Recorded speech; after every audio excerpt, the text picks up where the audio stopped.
C'est la grande édition du journal sur Actu 30 Télévision. Messieurs et dames, bienvenue à vous. L'Assemblée nationale examine ce mercredi le projet de reddition des comptes exercice 2023, projet défendu à la Chambre basse du Parlement par les ministres des Finances et de Doufouamba Likoundé.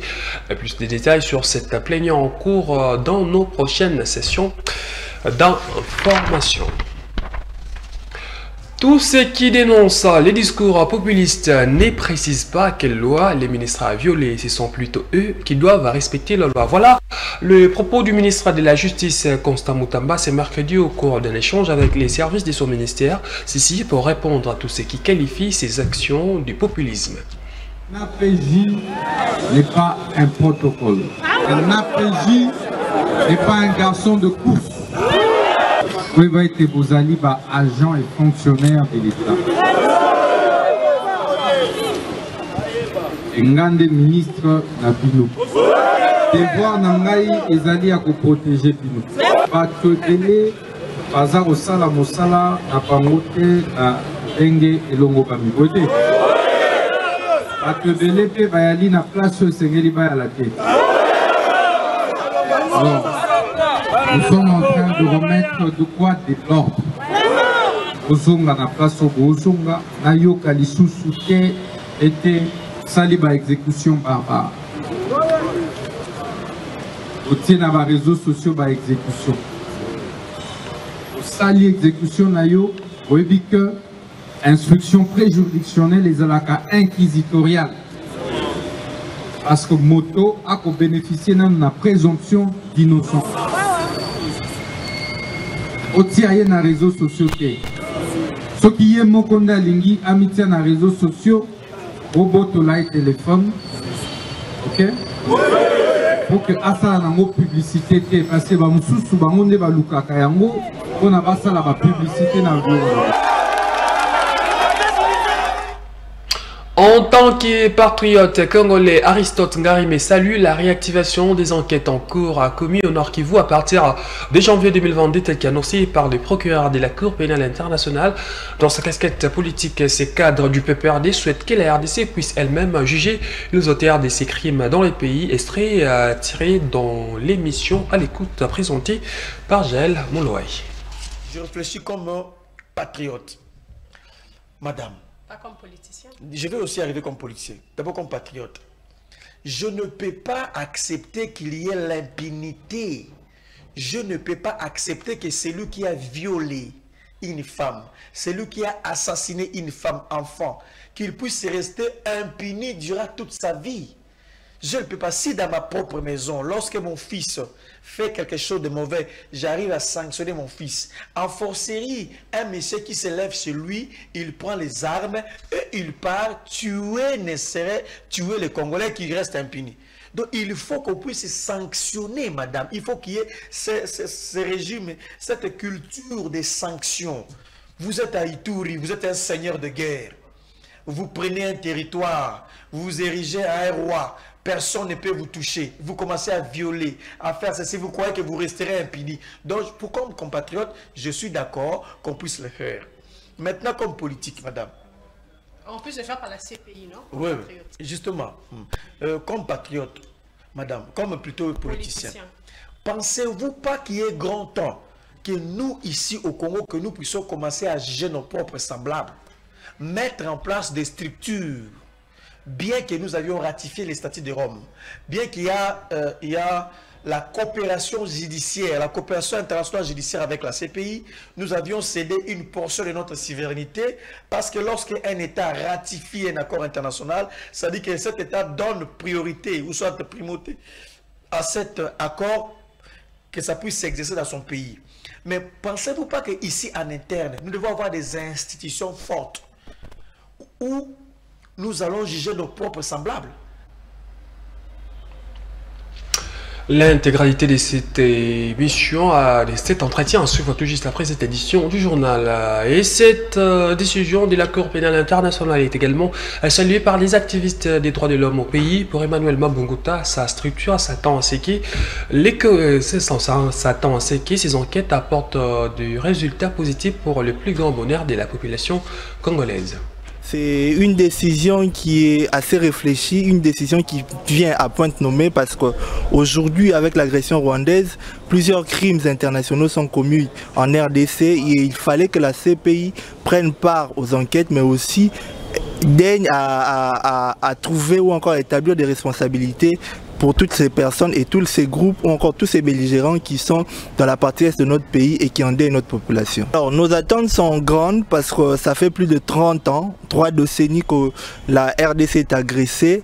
Il fallait qu'à un moment donné que nous puissions nous arrêter, que nous puissions un jour, que les juridictions internationales se mettent tous sur une même table et qu'ils puissent discuter de la question de l'agression rwandaise. Aujourd'hui la CPI vient mettre son nez sur ces dossiers. Nous, en tant que société civile, nous attendons non pas seulement, comme le prévoit les communiqués ou encore la note du bureau du procureur, que les enquêtes ne vont se dérouler que pour les crimes commis après 2022. Nous lui proposons plutôt d'aller ou encore d'élargir les enquêtes, comme lui-même le prévoit cette possibilité-là, aux crimes qui ont été commis bien avant 2022, en y incorporant les rapports mapping qui datent de 2015 et qui a été élaboré par les experts des Nations Unies. Ces rapports relatent, ces rapports fait un peu un éventail de tous les crimes et des responsables de tous ces crimes. Donc il faudra aller au-delà de 2022 pour établir des responsabilités. Mais aussi on attend de la CPI que la CPI va jusqu'au bout parce que nous savons comment ça commence et comment ça se termine. Nous prions à la CPI, au procureur surtout, de mener des enquêtes en toute impartialité et d'arriver jusqu'au bout, jusqu'à établir les responsabilités de chaque partie. Dans le reste de l'actualité, lancement mardi à Bibois dans les périphéries de Kinshasa de la commission paritaire gouvernement banque syndicale du secteur de la santé. L'objectif de cette activité qui va durer 5 jours est d'engager un dialogue constructif autour des préoccupations légitimes des agents du secteur de la santé. Images et commentaires. Évaluation de la mise en œuvre des accords des Bibois et examen des cahiers des charges des syndicats du secteur de la santé. Voilà les thèmes qui sera abordés durant ces travaux de la commission mixte entre les gouvernements congolais et les syndicats du secteur de la santé. Dans l'assistance pour les lancements de cette activité, quelques membres du gouvernement souminois, dont les ministres de la fonction publique, du budget, les ministres de la santé, mais aussi les vice-ministres des finances. Le but de cette rencontre est de trouver des solutions durables aux nombreux défis rencontrés par les professionnels de la santé pour contribuer ainsi à l'amélioration de leurs conditions de travail. Si nous nous retrouvons là, c'est qu'il y a des revendications très importantes. Je ne pense pas que les pères de famille, les mères de famille peuvent venir ici si vraiment il n'y a pas une grosse frustration. Mais cette frustration doit se mettre dans le contexte où nous avons des responsabilités pour répondre à ces frustrations, tout en précisant que les limites que nous avons doivent être connues pour que les négociations, chaque négociation, doit se terminer en connaissance de cause. Oui, le gouvernement connaît beaucoup de tout ce que vous revendiquez. Oui, le gouvernement est au courant de ce qui a été réalisé et de ce qui n'a pas été réalisé, mais c'est pour cela que nous sommes là ce soir, pour que la commission paritaire puisse dégager les grandes lignes de ce que nous devons encore faire. Et j'espère, pour ma part, que les engagements que nous prendrons seront vraiment tenus. Au nom de son Excellence, Madame la Première ministre, chef du gouvernement, je déclare officiellement ouvert les travaux de cette commission paritaire. J'invite les experts de chaque banc à se donner pleinement pour la réussite de ces assises afin que nous puissions ensemble, oui ensemble, poser les bases solides d'un avenir meilleur pour la carrière de tous les professionnels du secteur public de la santé dans l'intérêt bien compris de l'ensemble de notre peuple. Démarré les mardis 15 octobre, ces travaux de la commission mixte va se clôturer ce samedi 19 octobre à Kinshasa. Le directeur général de l'APCSC a échangé mardi avec le caucus des élus de la province du Kassai central.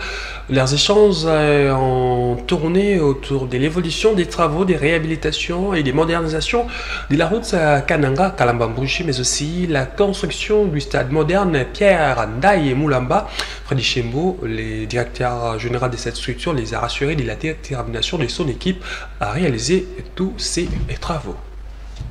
L'évolution des travaux de réhabilitation et de modernisation de la route Kananga-Kalambambouji ainsi que la construction du stade moderne Pierre Ndaye Moulamba étaient les points majeurs au menu de l'audience accordée aux membres du caucus des députés nationaux du Kasaï central par le directeur général de l'agence de pilotage, de coordination et de suivi des conventions de collaboration signées entre la République démocratique du Congo et les partenaires privés, Maître Freddy Yodi Chembo, avec à ses côtés le professeur Claude Mamba Kabassou, président du conseil d'administration de l'agence, ce mardi 15 octobre 2024. Les élus légitimes du peuple centro-kassaïen sont venus rencontrer le directeur général de la PCSC dans le cadre de leur mission parlementaire afin d'avoir plus d'éclaircissements sur ces deux grands projets, comme le souligne le président du caucus, l'honorable John Kabia Chikaï, à l'issue de leur entretien. Nous sommes décidés de rencontrer le responsable de APCSS pour des questions majeures des infrastructures de notre province. Vous savez, la structure qui APCSF, il se trouve sur des projets chez nous. Il y a la route Kananga-Kalambambouji et il y a les stades de Kananga qu'on a surnommé les stades Ndaye Mutumbula. Les DG avec son président, ils nous ont éclairé de la situation. En tant qu'élus du peuple, nous avons voulu tout simplement avoir toutes ces informations à ce qu'on puisse communiquer à notre base. Parce que depuis qu'on a lancé des travaux de Kananga-Kalambambouji, il y a des questions qui se posent dans la population. Et comment nous pouvons enlever ces malentendus? C'est avec des échanges que nous avons eu aujourd'hui avec l'équipe de l'agence que nous avons compris certains aléas qui nous ont permis de voir comment, dans les jours à venir, nous allons rester ensemble avec les dirigeants de l'agence pour les deux grands projets de notre province. C'est un grand projet qui ne peut pas prendre une année, soit 2 ans. Il faut que la population soit patiente, que les projets de Kananga-Kalambambouji, ça va donner une grande ouverture dans l'espace du Grand Kasaï. Voire même certaines provinces voisines, ils vont tirer aussi des intérêts pour à partir de cette route. Pour sa part, le professeur Claude Mamba Kabassou, président du conseil d'administration de la PCSC, a remercié les élus nationaux du Kasaï central pour la démarche poursuivie. Moi, je commence par exprimer tous mes remerciements, toute ma reconnaissance pour ces élus légitimes du Kasaï central, pour cette démarche qui est une démarche non seulement de pouvoir recueillir les informations, mais une démarche de responsabilité parlementaire. Je crois que je suis très honoré, nous sommes tous très honorés en tant qu'APCSC de pouvoir recevoir ce caucus et de répondre à toutes les questions, toutes les préoccupations qu'ils ont dû exprimer. Lancés le 3 juillet 2024 dernier, les travaux de réhabilitation et de modernisation de la route Kananga-Kalambambouji ainsi que la construction du stade moderne Pierre Ndaye Moulamba font partie du programme sino-congolais piloté par la PCSC. Au Nord Kivu, le gouverneur militaire, le général-major Peter Chirimwani a remis mardi à la population les cimetières des Gabiro et Sepkungu, autrefois menacés de spoliation. Le gouverneur a retiré ses concessions publiques auprès d'un opérateur privé après un tollé de la population locale. Désormais, les cimetières publics de Gabiro appartiennent à la population de Goma. La cérémonie de restitution de cet espace public destiné à l'enterrement des morts a eu lieu ce mardi à Goma, au cabinet du gouverneur de province, en présence des membres du comité provincial de sécurité et la population bénéficiaire.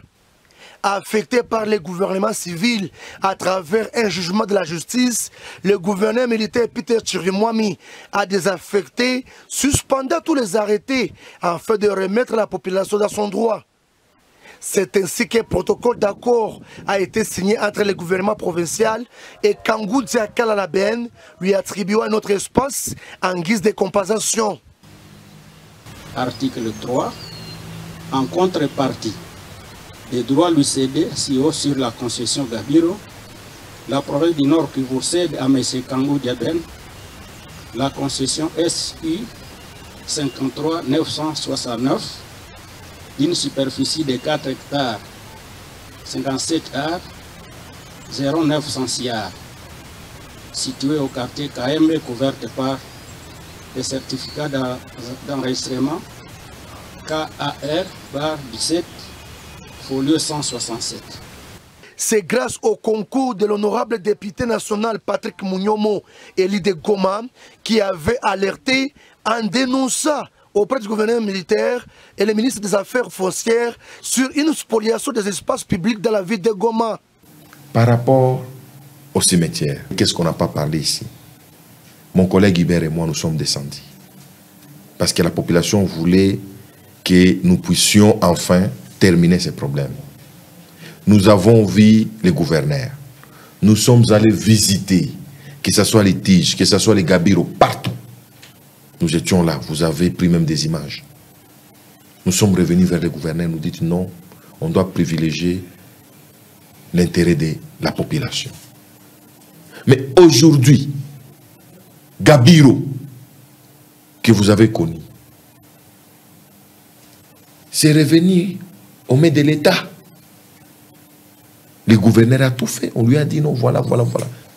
Ça, ce sont des lobbying que vos élus, en complicité avec le gouvernement provincial, représenté par le gouverneur général Chirimwami. Satisfaction de la population qui salue la ferme implication du gouvernement provincial et ses élus pour récupérer ces cimetières d'utilité publique.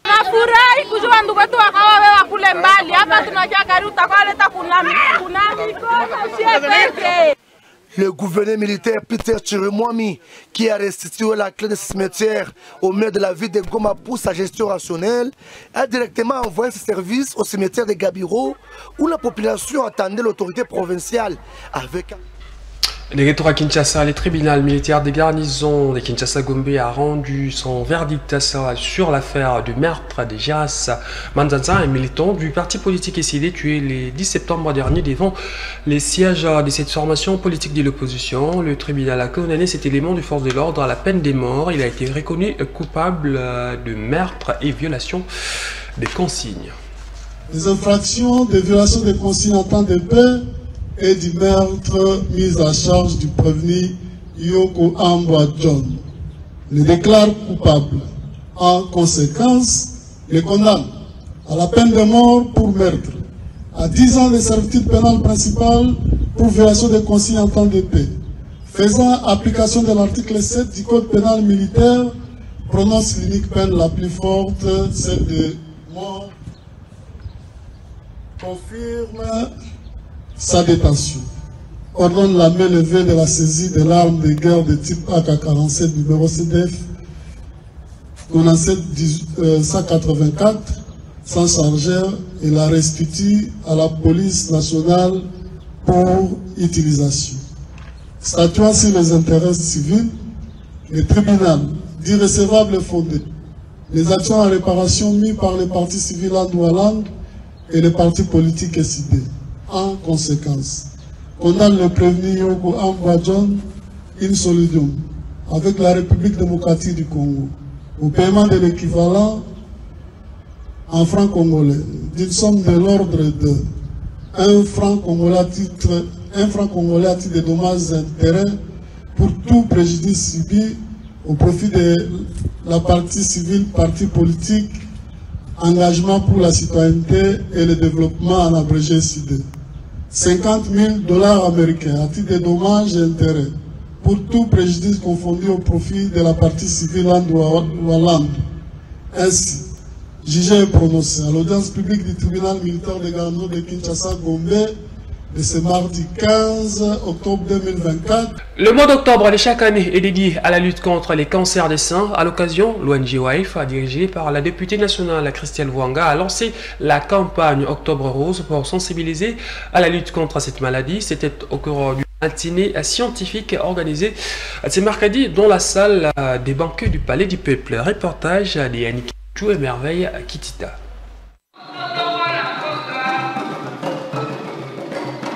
Il est cité parmi les maladies mortelles dans le monde à défaut d'une prise en charge adéquate. Le cancer du sein reste fréquent chez les femmes. C'est pour endiguer les effets néfastes de cette maladie qu'a été organisée par l'ONG WIFE de la députée nationale Christelle Vwanga cette matinée scientifique autour du thème « Luttons ensemble contre le cancer du sein ». L'activité a connu la participation d'un panel des médecins spécialistes qui ont appelé à la pratique de gestes réguliers pour palper les anomalies afin de prévenir cette maladie et pour une prise en charge rapide. Dans la salle, plusieurs personnalités conviées pour la circonstance n'ont pas manqué de saluer cette initiative de sensibilisation signée Christelle Vwanga. La campagne menée par l'ONG WIFE auprès des élèves de quelques écoles de la Funa trouve ici toute sa justification car l'information donnée aux élèves, filles et garçons sur le cancer du sein est un enjeu de santé publique. Cette organisation propose de lutter contre le cancer du sein en informant, en dialoguant et en mobilisant tous les acteurs au plus haut niveau pour la même cause. Pour sa part, la directrice exécutive de l'ONG WIFE a appelé l'assistance à faire de la lutte contre le cancer le combat de toute la communauté. WIFE aujourd'hui, au-delà d'être une organisation non gouvernementale, WIFE c'est aussi une pharmacie communautaire à Bandal, un centre de métier de coiffure et d'esthétique à Bandal, un centre d'hôtellerie et de vente à Kalamou. Et si Dieu le veut, WIFE demain sera un grand centre hospitalier à Selembao. Du nombre des moments forts de cette journée, l'élévation du ministre d'État en charge de l'aménagement du territoire, Guy Luando Mbuyo, au titre d'ambassadeur de l'ONG WIFE pour la prévention et la lutte contre le cancer de sein. Il y a la problématique de l'information. Vous savez, beaucoup de personnes n'ont pas l'information sur cette maladie, qui est une maladie de santé publique. Et donc à travers ce statut d'ambassadeur, nous allons veiller pour qu'il y ait une sensibilisation, que nos mamans puissent avoir accès à l'information. Comment, à partir de tel ou autre symptôme, comment il faut aller déjà voir un médecin afin qu'il y ait une prise en charge. Des témoignages de personnes guéries du cancer et de celles qui ont perdu les leurs à cause de cette maladie étaient également parmi les moments marquants de cette activité. Des passages à Actu 30 à télévision, les étudiants de l'Université pédagogique nationale ont clôturé ce mercredi 16 octobre leur stage académique après un mois des pratiques professionnelles. Ces apprenants remercient le personnel de ces groupes de presse pour l'encadrement durant cette période. C'est dans une bonne ambiance que les 20 étudiants de l'Université pédagogique nationale ont clôturé la période du stage prévue dans leur programme annuel. Cette période des stages a été bénéfique pour ces apprenants puisqu'ils ont concilié la théorie apprise à l'université à la pratique professionnelle. Quand on venait le matin, on nous disait toujours qu'est-ce que vous avez suivi, quelle est l'actualité, qu'est-ce que vous proposez et tout ça. Et cela a vraiment beaucoup éveillé à moi.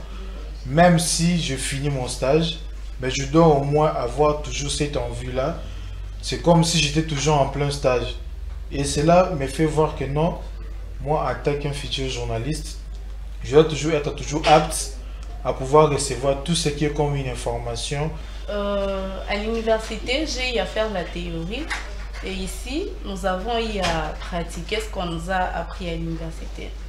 Et cette année, c'est ma toute première fois de descendre sur le terrain, faire du micro, baladeur, poser des questions aux gens et tout. Donc, j'ai eu à apprendre beaucoup de choses. Déjà, au début, c'était un peu agaçant.